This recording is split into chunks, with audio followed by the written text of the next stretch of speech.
Welcome to Season 3 of Creatively Speaking. I'm your host, Leanna Weller-Smith, the founder of Weller-Smith Design. In this episode of Beyond the Binding, I am super excited to chat with Tessa, founder of HandleTheHeat.com, and Amanda Bond, the AdStrategist.com. If you have been listening to Creatively Speaking for a while, this is our third episode with Tessa. In those episodes, we talk about her journey into self-publishing, first with her viral cookie ebook, and then with her wildly successful cookbook, The Ultimate Cookie Handbook, your guide to baking perfect cookies every time. If you haven't heard them, you can find them on Spotify or Apple Podcasts, Season 1, Episode 3, and Season 2, Episode 4. In this episode, we dig into the ever-confusing world of Amazon for self-published authors and the ad strategies to help grow an author's reach. Tessa shares her insights into why she decided to get her direct-to-consumer product listed on Amazon using the Fulfilled by Amazon approach and the behind-the-scenes of getting that process up and running. She also talks about the importance of maintaining the right tools to keep the physical product side of her business flowing smoothly. Bond held an integral role in helping Tessa to navigate the maze of Amazon fulfillment. She also gives us a glimpse into her brain by sharing her sweet spot expertise of setting up and running strategic, high-performing Facebook ads. This is a must-listen if you are a self-published author looking to get your book onto Amazon and expand your reach with Facebook ads. Let's get started. Hey, Tessa and Bond, welcome to the Creatively Speaking podcast. Hello, Leanna. We're so excited to be here. Again, me for the third time. Bond me for the first time.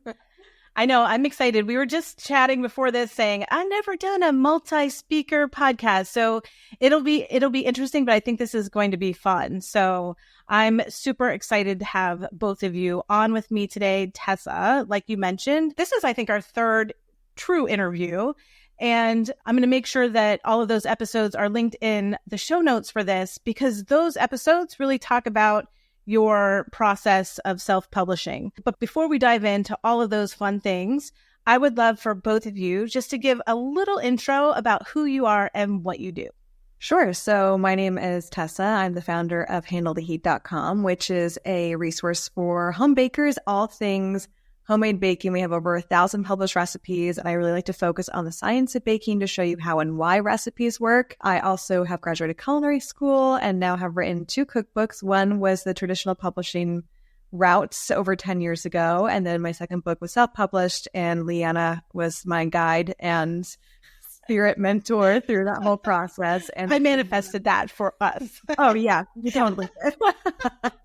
And we've sold well over 10,000 copies and recently got the book on Amazon, which we're excited to share the story of that with you today. But it's been 15 years of blogging for me, so a long time. And the book has been one of my favorite projects I've gotten to work on. And very much thanks to Miss Amanda Bond for really up-leveling all of our marketing and distribution strategies for the book. So I'll turn it to her to introduce herself. Perfect. So I'm Amanda Bond. I'm the owner of the Ad Strategist. And so my background is primarily all marketing, Facebook ads. I actually don't come from the blogging world, but I do have an obsession with running ads for books.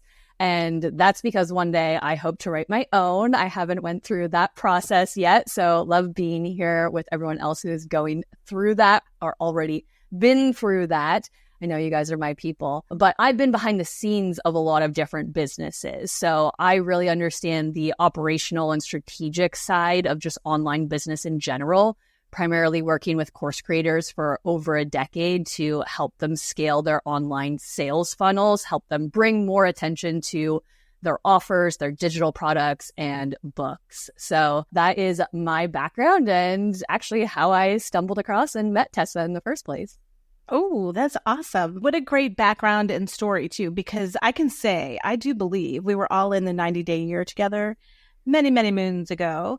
And I will still say to this day, those are my people. I wish that we just had big 90-day reunions like all the time, because I really do believe that that's where I met a lot of my favorite business owners, and everyone's in the same place, and everyone's just very generous with their information, because we're all learning. No one has the secret bullet. So I'm glad to have you here, because I will say this probably more than once, which is I don't necessarily know ad strategy. I don't use it in my business, but I know that a lot of the clients that we work with, whether they're digital or our book publishing clients, that they do or they need it or they're interested in it. So I'm super excited for us to have this conversation. Mm-hmm. So as I mentioned in the beginning, Tessa has her self-published book. That's the project that she and I worked on. And Tessa, I'm curious, initially, the book, you have it in a warehouse. You are selling direct to consumer. What was the catalyst to get you to think about, let's go wider now with Amazon? Well, we had a basic setup that has evolved since then. And before we got onto Amazon, we were selling on Shopify. There's a warehouse local to me that was our 3PL that would, send out the books, and it was all working fine. There were no real problems. I don't particularly like the management of some of that side of things. I don't really want to be inside Shopify all the time, but we got so many questions every day on, is the book on Amazon? Is the book on Amazon? It costs a lot more to ship a book quickly for us as a small business than it can for Amazon to ship a book quickly. And we noticed that people were actually searching for our book on Amazon where it didn't yet exist. And so that, coupled with the additional element of having quite an international audience, of wanting, especially in Canada, which is actually where Bond is located, of people who wanted to be our customer, who couldn't get access to the book, at least not without having to pay an arm and a leg for shipping and having to deal with that whole process. And so we knew that we were likely leaving sales on the table with only being direct to consumer, no other retail distribution. And it terrified me, the idea of getting the book on Amazon, because of the amount of forms and paperwork and things you have to figure out. And would we even make money off the book if it was on Amazon, or would they take all the money from us because of their fees? And I had heard there's so many different programs, and it's like, it just made my head spin, and I didn't want to have to deal with it. And so I just pretended like we couldn't, and it wasn't an option, and you had to have a publisher or you had to work with a really expensive company in order to make it happen. And that was until I met Bond, and she led the charge through the Fort Knox of Amazon. But now, did you guys work together before this moment, or no?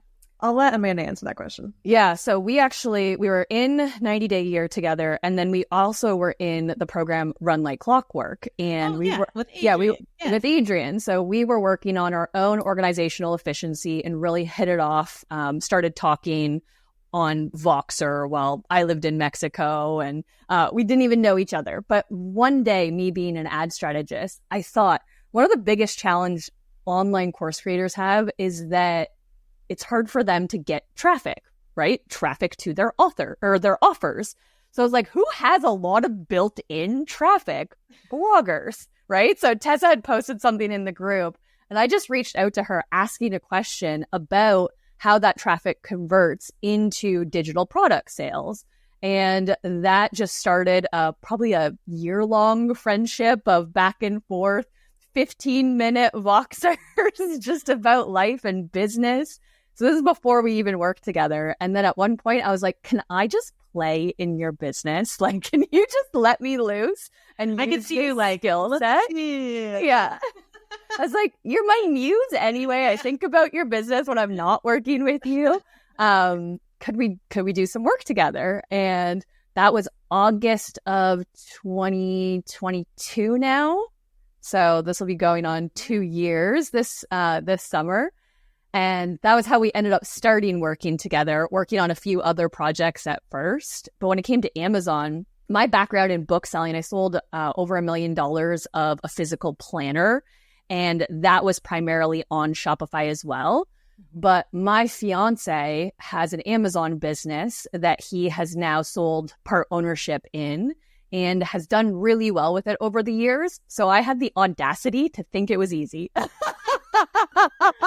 The interwebs of Amazon. It's like, oh no, turn around, U-turn, go back this way, step back 4 steps, redo that. Yeah, correct. So I just watched him do it for a few years, right? And we both have a media buying background, so we speak a lot of the same language. So in my head, I was like, if he could do it, I can do this. So I ended up just saying to Tessa, like, let's put it on Amazon. I don't see there being a downside. And the beauty of like the personality that I have and then the personality that Tessa has, she loves to seek the information for like all the questions up front. So she would like set me off on, okay, cool. So then how does this work? And then I'd be like, I'll be right back. Let me go find out.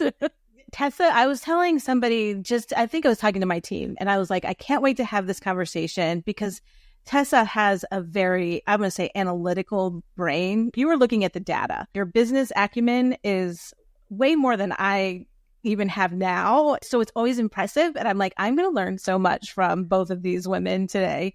So I totally understand what you're saying when you say that about Tessa. Yeah. So, I mean, it was a few month process. I started in April. I think we got the book finally listed by March of the next year. So just over 6 months from when we started working together from the first time somebody could purchase the book. And we were just figuring it out as we went. So that's the story of how we started. So now how is all of the inventory there now? So you're not selling direct to consumer anymore, or? We're doing both. And this is an interesting dilemma that we face because when Amazon began, we saw immediate success, I would say, right, Bob? Like it was pretty darn quick. We had no prior experience of selling books on Amazon, and we didn't have the power of a publisher. We didn't have the nice, pretty listing page. We didn't have like any of the bells and whistles. We still don't really. We couldn't even figure out how to make the pretty listing page. I will tell you how. That's on my list. I'm like, let me explain. Let me talk them through A+ content. So yes. But the book just took off on Amazon, and we were making so many more sales there. And it's hard to tell sometimes, Bon, maybe you can speak to this a little bit more of like how much of those sales are coming directly from us, linking to the book on our website, on social media, and how much of those sales are coming from discovery on Amazon, since there's millions of shoppers already there. I would love to only have the book just on Amazon because it would simplify our internal processes, but we've hit this really weird, unexpected dilemma with the paid media side of things with the retargeting ads that Bond runs, where it doesn't work for us. And I'll let her explain that. Yeah, I was curious about all that. Yeah, so I'll first say before we even knew it was live on Amazon, because I thought it was going to show up at a specific date, we started selling books. So like, I think that's the trend, right, Tessa? Like, let's just sell out all of a sudden. Like, let's just do that. But so to speak to what the uptick in sales was internally from Amazon, from day one, there was a lift in sales that did not come from us. Like it took us a few weeks to even send the email out to notify people to start switching over links. And there was immediate sales that we saw from the platform. So that's the first thing. The second thing, the little snafu that we ran into with the paid media. I was running Facebook ads, and originally I chose the link click objective because I'm sending traffic off of Facebook over onto Amazon, but I can't put my Facebook pixel on Amazon because I obviously don't own that platform, right? Like they let me list on their marketplace. So I can't see when that traffic that I send through Facebook ads actually makes a purchase. So I can't use great objectives like purchase conversion, where Facebook can go out and find the people most likely to buy from you. So all I can say to Facebook is, hey, optimize for the people most likely to click. And those are essentially two different audiences. The people that are clicking might be reading more, but they're not necessarily whipping out their credit card. And so the dilemma was when those people hit the listing on Amazon, we were having more page views to the listing, but the conversion rate, the number of people actually buying on the page, plummeted. And when your conversion rate plummets, it hurts your internal rankings because now Amazon is looking at that and saying, oh, shoot, the book itself is actually not relevant. Once people land on the listing, this isn't it for them. So you can see all that data in the back end of Amazon then. Yeah, you can see just how many people clicked and then how many people purchased. So you can get like the purchase conversion rate on it. So let's go back just a sec, just for the listeners. So as we had mentioned earlier, Amazon is like this labyrinth of different ways you can be on Amazon, right? So there's the fulfilled by, it used to be fulfilled by me, but it's, I think now fulfilled by merchant, which means by the person selling it, which means you would essentially have your warehouse, just like Tessa had the 3PL that could fulfill it. So basically what would happen is an order comes through Amazon. Tessa would have gotten an email if she went that route. She would have gotten an email saying, you have an order and you have 24 hours to fulfill it. So then that would get zapped or forwarded to her company, and then they would fulfill that order. That's the very high touch part. And we actually do have an episode with a client that set hers up that way. So I'll make sure that that's in the show notes. But that's one way to work with Amazon. But then the other way, there's two other ways. One is if you're a traditional publisher, which you get all the bells and whistles and all the extra tools. You can do all of the extra things that a lot of normal people can't do. But then there's this other route, which is fulfilled by Amazon, and that gives you a lot more tools. So that is the route that we're talking about here. So there's a lot more that goes into it because you have to prepare this product to actually be sold on Amazon. And Amazon is very particular, we'll say. So Bond, when you were helping to get this onto Amazon, even that first 6 months, like what did that look like? What are all the things that you kind of had to take into consideration when you're just trying to get the book over there? What are the things? I don't know. I just clicked a lot of buttons, right? Like, I wish I could make it sound smarter. But again, I just had the audacity to do it. So I knew that I wanted us to do the fulfilled by Amazon version because I wanted it to be Prime eligible. A few just pieces of customer feedback was always like, oh, but we don't want to pay the shipping. And if people already had Amazon Prime, amazing. It's such a benefit that they can take advantage of that. And one of the things that Tessa was questioning is like, let's look at the profit margins, obviously, of selling on Shopify and selling through FBA. And so I did a breakdown side by side of the two methods. And surprisingly, once you anticipated all the costs from both sides of the equation, it was really reasonably similar.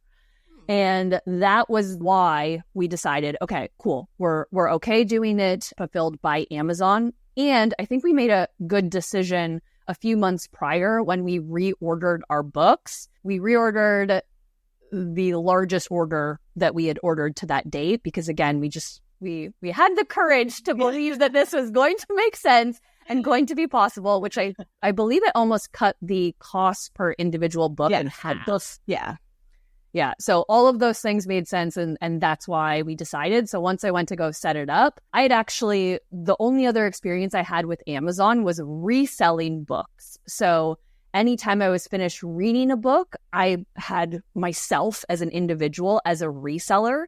And I would go put those books on Amazon used because I heard somebody like selling old textbooks once on a podcast. So I had seen the back end of that process before. And all it was is you go on Amazon, you search the ASIN number for the book. You say, this is the book that I'm going to post. You put a price on it.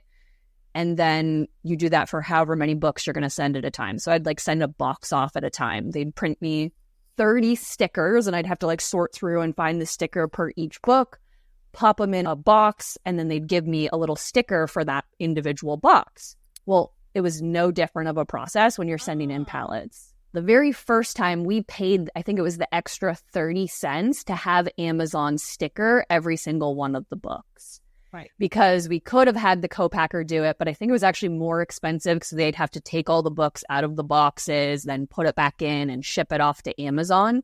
So we said, we're going to eat the cost because we didn't think about this when we ordered the book because we could have actually had the manufacturer handle this. Right. So let's just get Amazon to do it once they unpack the pallet. And the very first time we sent in a pallet, it was surprisingly less expensive to actually get it to their warehouse than I expected. Tessa, do you remember how much you anticipated it costing? Because I remember how much it was. I thought it was going to be thousands of dollars. Yeah. But it turns out, well, we're also lucky because I think most major cities have so many Amazon warehouses. Amazon facility. Ship a pallet to. So we just had the warehouse prepare the pallet to ship to the Amazon warehouse. So yeah. It wasn't them. It was $109 to get 900 books. Wow. That's amazing. Yeah, 900 books. I think, especially in this day and age, I think shipping costs more than a car. You know, like here's a letter that's going to cost you $5 practically. Yeah. That's impressive. Yeah. It was so much more reasonable than I anticipated. And so they sent it off. It did take almost a month, I think, to process the very first time. because they receive that pallet and then they start sending it out to distribution centers all over the country. So that just took a little bit longer than I anticipated. But once the co-packer had the pallet picked up, everything else was hands off because we chose the FBA route. That's awesome. If you're doing Fulfilled by Me, it's the same as like you are that exactly doing that. You're fulfilling it. And that is the beauty of Fulfilled by Amazon for sure. So you were talking about like even just cost comparison. So I don't know, Tessa, even knowing what you were receiving from the direct to consumer route against what's happening with Amazon, you said that it was very similar. So I'm curious, like you don't have to give exact numbers, but even just a percentage or theoretical, even just to give people an idea. Ron, do you remember the percent difference? I want to say it was less than 10% difference. Yeah, I think it was like maybe 8% difference between the two of them. That's really good. And are you using your full price? Remember, you know how like you had cut the price a little bit?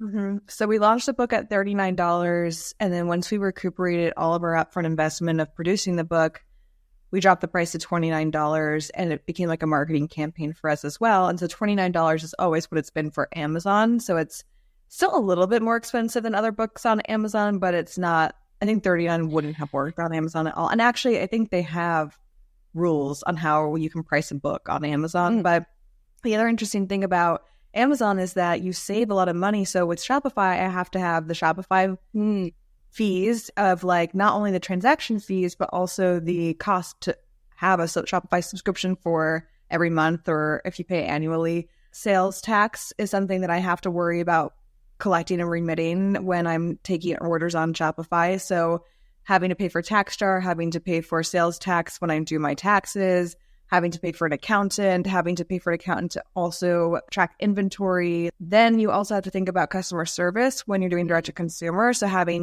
if it's not you, you're having to pay somebody else to take on the customer service side. So with Amazon, it makes a lot of those things so much easier because once you send in the books, it's kind of hands off and you're just optimizing the marketing, the listing, that side of the equation, and making sure that you're keeping the inventory in stock. Wow, that makes a lot of sense. So it's getting pushed out to a bunch of different distributors and then the locations. So talk to me a little bit about the whole Canadian orders, even, international. Did you have to set anything up special, or is it okay that it's all through Amazon US? I'm curious. Yeah. I'll let Amanda answer that. So I believe we're only set up on US and Canada right now. They extended Canada themselves. Mexico. Maybe Mexico? I think we're in Mexico too, yeah. I'm really knowledgeable about this part. But I'm sure it's helping with international orders, especially Canadian. Those are the ones I think that bother everyone the most because it costs even more because we're than US. Yeah. And then it's like, if I send something to somebody in Canada, are they going to get, billed just to receive this gift I'm sending? Right. It's like this whole thing. I'm looking on Amazon right now in Canada. So what it automatically does, I believe we're listed, like they took our listing internally and they made it available in Canada and they just handle all the logistics for us. So it's no different for us, I believe. At least there's nothing procedurally we've had to do differently to make that happen. I just had to sign a form, basically. A form. Perfect. So then I just Googled it now. The hardcover book in Canada is listed for $47.71, but it's Prime. So that'll get to me probably tomorrow. So there is inventory close to Toronto available for sale, automatically converted to Canadian currency, because the biggest issue with our Canadian customers was just we couldn't offer them a great shipping rate just with the volume of shipping we were doing, right? That just it was almost the cost of the book itself just to get it somewhere else. So for any other international location, they can order it from the US site. And I believe the last time I looked, the shipping was about half the cost that we could offer through Shopify and our co-packer. Yeah. Yeah, that's very enticing because it's that shipping international and all of those pieces that for the self-published author, it's a really hard key to crack or whatever you want to say because it's the bane of everyone's existence. It's really hard and it's hard to set up on Shopify. You don't have any negotiating power because you're not selling massive volumes to talk to the carriers. the amount of packages we got returned back to us that didn't clear customs, like from certain countries, we had to start taking off countries from where Mexico was terrible. Like once USPS hands off packages to certain countries, government carrier, it just is a cluster. Yeah. The amount of resources we were dedicating to customer service complaints, resending packages, or having to make a decision internally to stop sending packages to certain countries and updating all of our policies, it was just like such a headache, and it's made a lot easier by being on Amazon for sure. So it was interesting that you said, like, as soon as you put it up, you were already seeing, and I'm sure that probably had some of that had to do with the optimizing that you were able to do in the back end, or just you just literally had it up. No, it was available to purchase. Like we weren't even aware. They made it available and then didn't tell us. So our listing still was just like one big block of text. There was no separation of paragraphs. It was just there. That's awesome. Yeah, that's amazing, but not surprising because Amazon is so interesting. I know we have some, like we do clients that have print on demand. So we go through a KDP. So that's its own thing. But, all of a sudden we'll get notices from our clients saying, oh my gosh, my book Amazon has it on sale. And am I going to get the same amount of money? I'm like, that's actually a good thing that your book is on sale. Tell everyone and their mother to buy it because you're still going to get your same royalty on it, no matter what Amazon, they can do whatever they want with it because they basically, well, especially for a KDP book, it's their book because it costs so much for printing and all the things. They take out 2 different types of fees. So it's quite interesting the way that works. I think the hardest part was getting the book on there, like getting set up as a merchant. The amount of that security, honestly, was insane and unexpected too, because I feel like there's a lot of spammy kind of crappy products on Amazon from overseas. And so being on the other side of having to set up a merchant account really made us both question, like, how are all of these other sellers selling such crap products and junk products and we joked, it was like getting into Fort Knox. Like I had to provide so much information about myself, my business, personal information, tax returns. And then, like, I'm feeling Amanda Bond couldn't figure it out. Like, she couldn't do it for me because she's dramatic. It's all your stuff. Yeah, it's all your individual owner. Yeah. Like, filling out all the paperwork, filling out the forms, it just keeps going and going and going. And then all of a sudden, the page turned and it was like, all right, you're on a webcam now. Look at the screen and hold up your identification, a passport or a driver's license, and like a utilities statement to confirm your address or something like that. And I'm like in my pajamas. I'm like, what? Some random person came on the screen and I had to like verify my identity. And then they send you a postcard with a secret code on it to the address that you state as your business address. And then you upload. So covert actions here. Like this is all. And I convinced her it was going to be easy. So now I ever doing this like maze to get in. And so Tessa, you had to do that first, right? Before Bond could could get the content, the products there. And it just to set up the account. That was just nothing the to be account. done before that. I think I got in like 6 steps and then it was like, oh girl, I've asked you for like 5 things in these 6 steps that we normally just have documented in our business processes. And then we got to one, I was like, I can't do this. So I just passed it over to her. And then there was maybe 13 steps after that she still had to go through. It was wild. Yeah, it was crazy. But it was one-time pain for like ongoing performance. So it was worthwhile. I think you just have to expect it's going to be more involved and they're going to ask you way more questions than you anticipate. And then it's just going to take longer. The whole process. Yeah. It's going to take longer. So I would say if anyone's wanting to pursue this, you can do it. You'll figure it out. It'll be a bit of a hassle, but then you'll get it going. Don't tell anyone what date you anticipate the book to be available on Amazon. Don't sell it beforehand. Maybe you can hint to it, but like, do not give anyone any guarantee of when it's happening. And if you're launching a new book, I would say launch direct to consumer first, then get it on Amazon because there's just too many moving parts, too much. Well, that's interesting. That was one of the things I wanted to ask. Like, did you feel like you should have just went there? Do you feel like... No, I think we also needed to recuperate our costs with a higher... So either selling direct to consumer, we were able to control the price so that I was able to recuperate the initial investment in the book, the design, the photography, the printing, the editing, all the costs of that.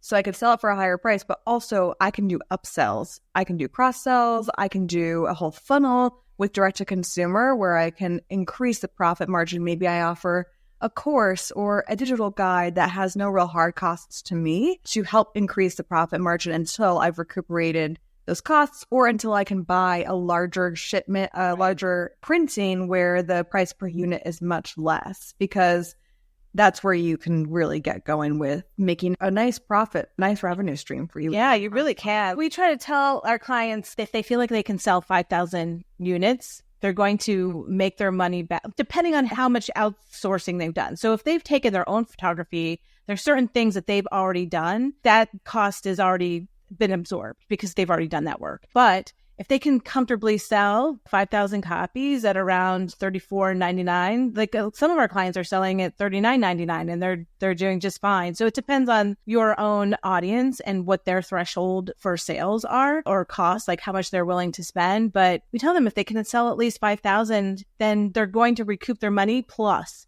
So it kind of works out that way. But I think that's also if you're buying 5,000 units, like because that's where the price break happens. The other thing too was that you can't do pre-orders on Amazon as a merchant unless you're with a publisher. It's my understanding you can't do pre-orders. So that was another thing for direct to consumer to start off with, because then you're getting some of your investment back. The other thing to consider too is when you're running the numbers, it has been very helpful to work with somebody like Bond who has a paid media retargeting campaign. There's just some things that's running on the back end consistently. And as a blogger who is not used to asking for a sale, that was probably the most difficult part of this whole process, is coming up with sales tactics and strategies, because I give away a lot of content for free. And so it's been very helpful to organically talk about the book, put it in our emails, talk about it on social media, but then to also have what she's set up for us, which helps to remind people and convert those sales at a much greater, more consistent rate, so that we can kind of say, okay, every month we know we're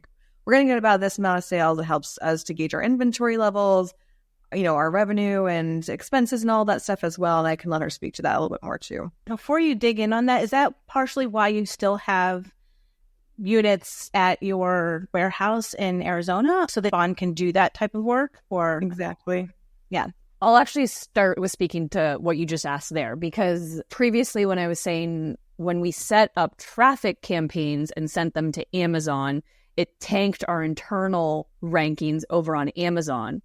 But the workaround for that to actually improve your internal rankings on Amazon is I can choose the purchase objective with a Facebook ad and say to Facebook, hey, go find the people most likely to buy the cookbook when I send them to our Shopify store that has the pixel on it.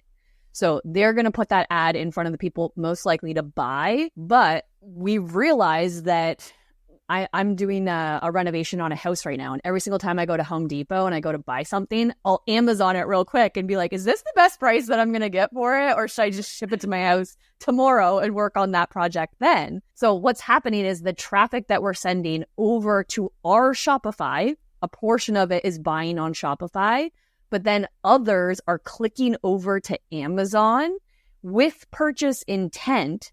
So our conversion rate is increasing on Amazon, therefore increasing our ranking over there as well. So anytime I'm running a higher ad spend budget on a daily basis, we'll see the exact same carryover on Amazon. You'll see it peak on Shopify if it was a lower day before. And then on Amazon, if it's a lower day before, the ads go up at a higher level. You'll see it match on Amazon what we're doing to Shopify. So that was why I pleaded, let's not get rid of Shopify. Yeah, and I was so bummed. But it makes perfect sense. And it's so weird because we, at least at the start, we had no links to Amazon on our Shopify sales page. There was no mention of Amazon. People organically, of their own volition, were just like, oh, I wonder if this book is available on Amazon. And then did so and brought it. And that's the typical consumer mindset, right? Yeah. So then in order for the way that yours is structured or yours is set up, it's beneficial to have both platforms in some capacity so that way they can kind of talk to each other in a certain way. And then if you get orders here, that's great. But then if they get pushed over here, that's great as well. It's kind of giving them more options as to where they feel comfortable, gives them options so they can purchase it elsewhere other than the US. But then it also gives them that Prime status. It gives you peace of mind because you don't have to, like you said, the customer service on those sides, especially for those orders. But then it also gives the consumer peace of mind as to where they want to buy it. Yeah. And I will say that we sold the book direct to consumer for at least 2 whole years with no Amazon. We added Amazon in. And since that time, our sales have gone to probably 75% on Amazon and the rest on Shopify, if not more in favor of Amazon. So that's primarily where customers want to be purchasing. Yeah, I feel like that's probably the case. Just like I said, it's like a safety net in a sense too, because they feel like they're not going to have as many issues possibly with it. So now you're also putting, money behind the ads. So does it still then, if you're taking in all those numbers too, then it's still averaging out to close to what you would get for your direct to consumer purchases?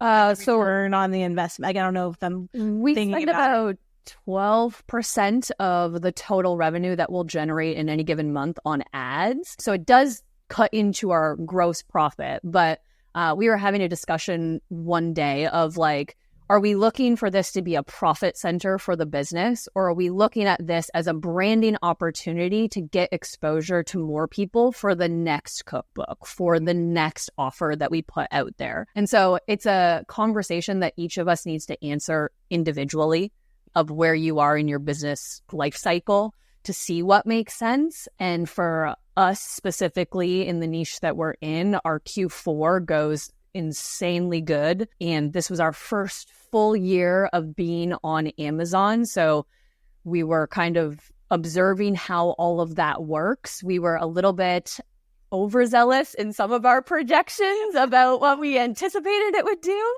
But now, having been through a full annual cycle, I think we just have so much more insight into what to expect next year. And the thing that I was realizing a little bit earlier today is that each time you sell a book, you almost eliminate that person from the pool of people that you get to sell it to next time, because only, like, let's say 10 or 15% of those people come back and ever buy another copy, maybe to gift to a friend. And so with paid media, it makes that feel less, I don't know if scary is the word, but like it makes it feel like, okay, I still have a large pool of people to get in front of. And it's not me just like organically saying, buy this book, buy this book, buy this book, buy this book. You have content that you've created before out there being like your little sales employee for you.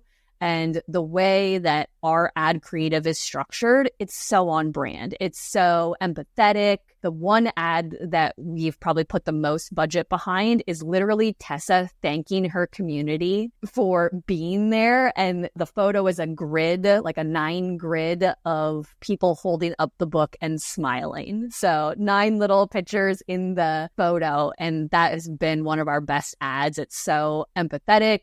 People come into the comments, they share their favorite recipe they've made. The social proof is, I think we're over 1,000 comments on it now of people being like, this book's amazing. So it really is. It is amazing. And if anyone ever asks me what my favorite cookbook is, that's my favorite cookbook because we are bakers over here. So can I send you the ad link and you just go add that as a comment too? I think my whole family, like, you have no idea. The cookies and the cookbook have done wonders for my family because we just love them so much. I'll explain that a little bit later, but my son loves the cookies and he loves making them. So can I just tell my quick story? So I had actually started working with Tessa before I baked one of her recipes. And the very first time I baked it, I was like, excuse me, this is what your recipes are? I'm like, this is the best cookie that I've ever had in my life. And like, my desire to get it out there just skyrocketed. 100%. We do cookie bake-offs at Christmas time. Even before I had a child, my husband and I would do cookie bake-offs. And we would always use the Martha Stewart I have her little magazine. It was all these holiday cookies. So anyways, we would do our cookie bake-off every year. But then since we have our cookie book now, it's got all of the stains in it. We have little flags so that we know exactly where our favorite recipes are. When Nathan was dating his girlfriend at first, it was really hard for her family to, like they're young, 15 years old. And I was like, a last-ditch effort for them to love my son, I'm like, we're going to invite her over to make cookies. And if this doesn't work, then find yourself another girlfriend.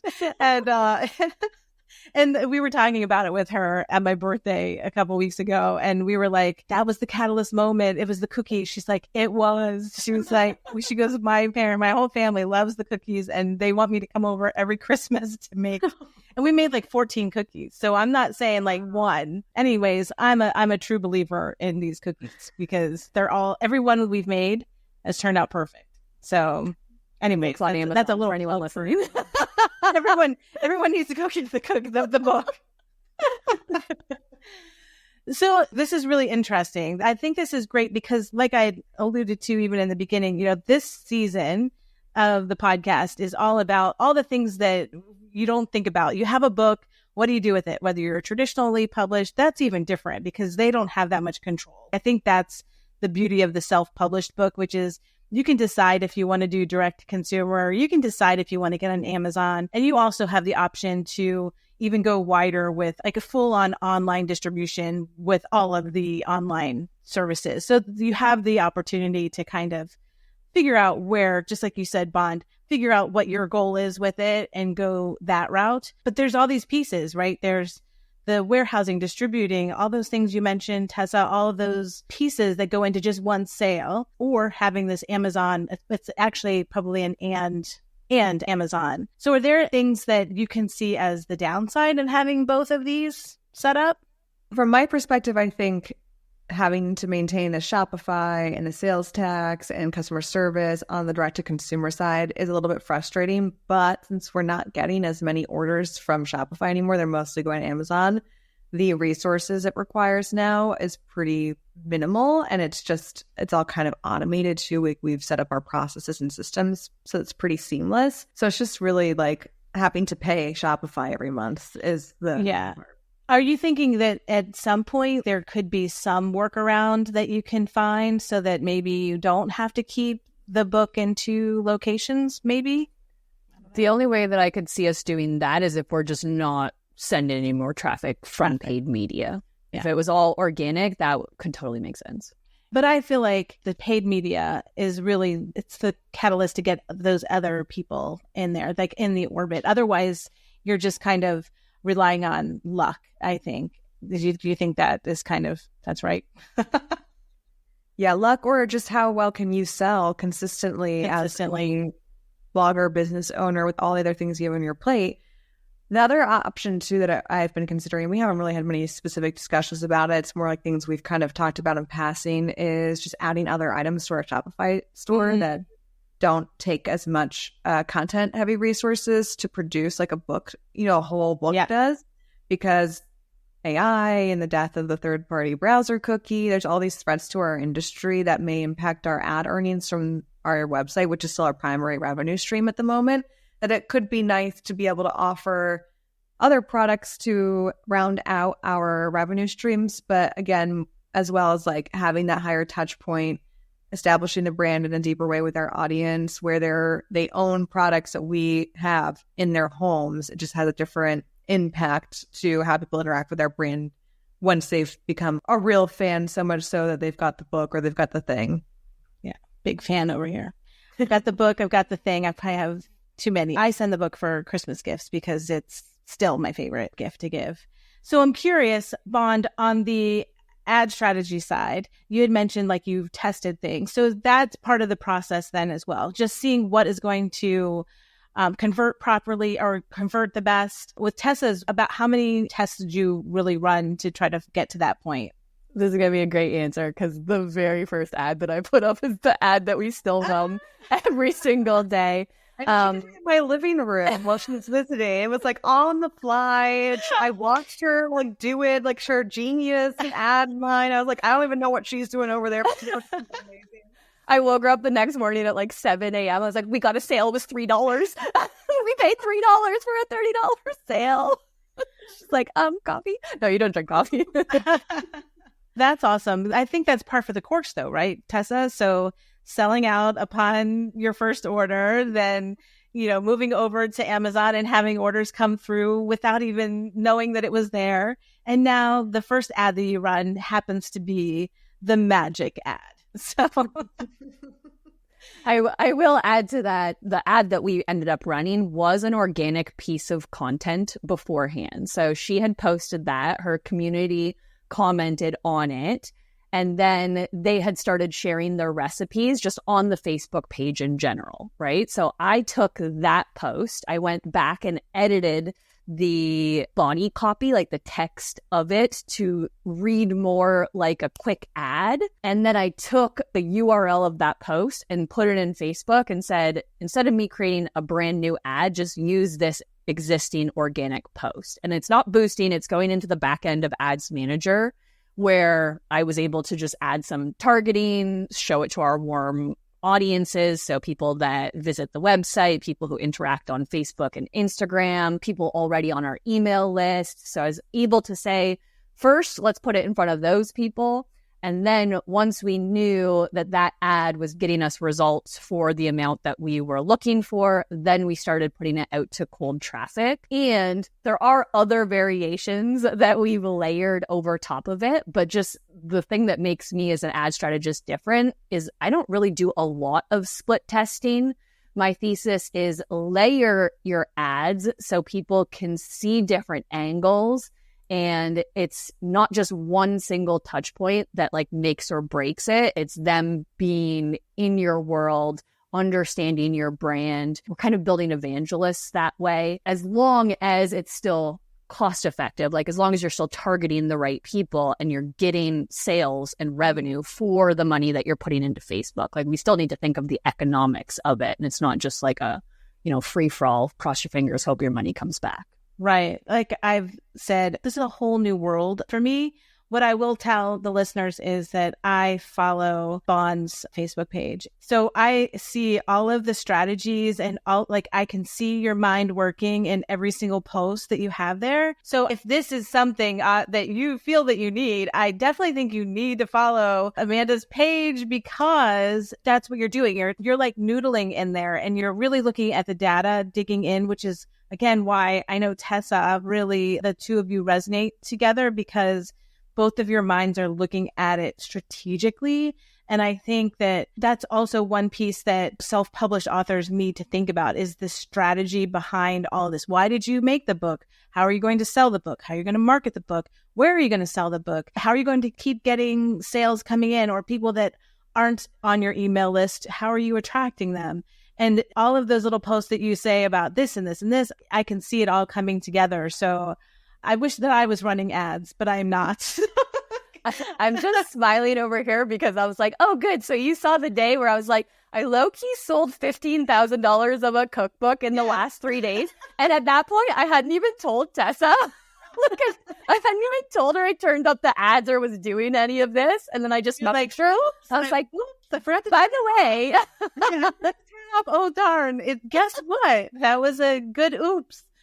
Yeah, no, and you're making it fun, which is, I think, too, for some people that may not have that side of their brain, it is fun to watch. It's fun to learn and see like how you are thinking through, because it's not like everyone else is doing it. So I think that that's really awesome as well.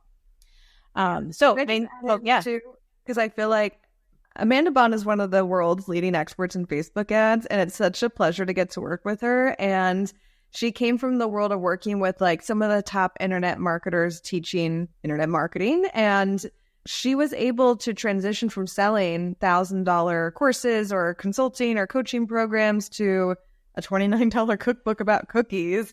And it does feel like, oh, the first ad is the most successful. Like it was a fluke, but it's really due to her years of experience that she's built this mastery and this skill set of not just the tactical, like how to set up the ad and how to retarget and how to choose the right audience and all that stuff, but just it is layered into a larger strategy that her and I discuss.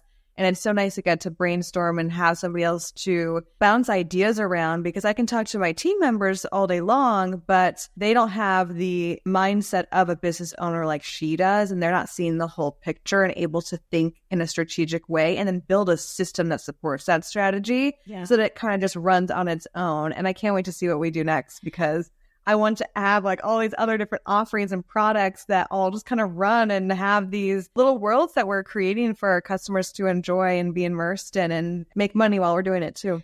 Your business, Tessa, is very multifaceted. You've got the course, you've got other things that you have done on the side, like they might not still be available now, but you've dabbled in a lot of different modalities. So I'm sure it's a playground for Bond to get in there and experiment. I just want to return the love, because honestly, I couldn't create these results if I did not have the amazing product to amplify. If there was a product that constantly was getting returned and people hated, like that would be an absolute nightmare. If we didn't put the time and attention, or not we, Tessa didn't put the time and attention and resources and just effort into creating this really phenomenal product, I couldn't do what I do within this organization. So it's really just this beautiful partnership that we've cultivated through this process. And it's a joy to be able to play within that container. It's awesome to watch and see it unfold. But I'm curious, is there anything that you feel like I haven't touched on that you think listeners may be missing from what I've asked? Curious.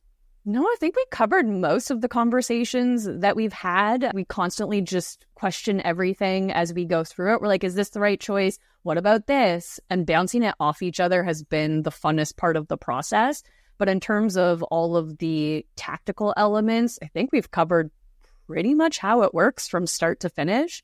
Now, the monthly workflow is the sales happen. I have ads essentially running on autopilot in the background now, so there's not too much management over there on a day-to-day basis from the ads. Once a month, somebody on our team goes in and clicks a button and sends a report to the accountant, and then we just look at the inventory, and if the inventory needs to be sent in, you basically fill out like one form and notify the co-packer, and they get the next pallet ready. And I think the only thing that we need to do next is order some more books.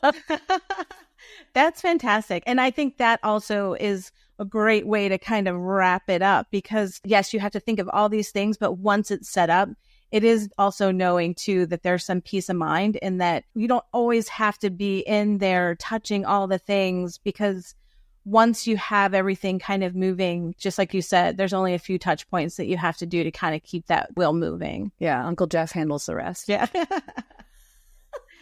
Well, ladies, thank you so much for this very informative session. I feel like I could just chat with you guys all day, but I know we have things to get back to, work to do, cookies to bake, and all those things. Yes, but thank you both so much for being here. Before I end, I would love to hear from both of you. Just let everyone know where they can find you. I will have it in the show notes, but I like to end with that as well. So I'm at handletheheat.com, at handletheheat on Instagram. If anyone wants to send me a DM, I mean, I might miss it. You might have to send it again, because we use ManyChat, and that's also a very helpful tool for selling books when PK. Oh, I am curious about ManyChat, just so you know. So anyways, that's a whole other, that's segment 4. Okay. And you can find me over at theadstrategist.com. Basically, the only place on the interwebs I hang out is my Facebook page, which is facebook.com/theadstrategist. And I don't have ManyChat. I just answer my DMs myself like a psychopath. I've seen so many with ManyChat, and I'm like, I really need to learn what this is. But we've gone this whole episode without mentioning Tessa's book is The Ultimate Cookie Handbook. It is on Amazon, so you can buy it wherever you have a phone or a computer. You don't even have to go into the store. It is just there on the World Wide Web. So buy 10 copies, because everyone in your family is going to want one of these. And the three of us, this wouldn't have been possible without all of us. So it's definitely a group effort. Exactly. Go team. All right, ladies. Well, thanks again, and we'll talk soon, I'm sure. Thank you, Leanna. Thanks.